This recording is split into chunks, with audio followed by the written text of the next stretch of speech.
পর্যায়ে বক্তব্য রাখার আহ্বান জানাচ্ছে বাংলাদেশ জাতীয়তাবাদী মহিলা দলের। আরে ভাই 26 তারিখ আবার কি?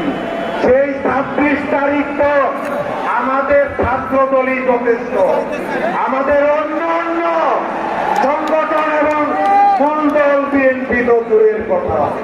ভাই তোমরা এইসব কথা বলে আমাদের এই দেশের মানুষকে বিভ্রান্তি করবো না।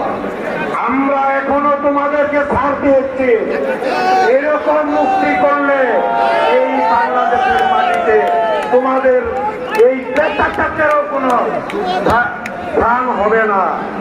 এই কথা বলে আমি আমার সংক্ষিপ্ত বক্তব্য এখানে শেষ করছি।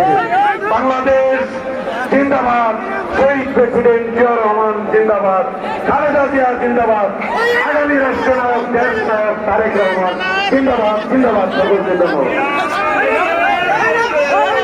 নেতৃবৃন্দ, আমাদের কাছে উপস্থিত রয়েছে বিএনপির অন্যতম ভাইস চেয়ারম্যান বিশিষ্ট ব্যবসায়ী আব্দুল আওয়াল মিন্টু।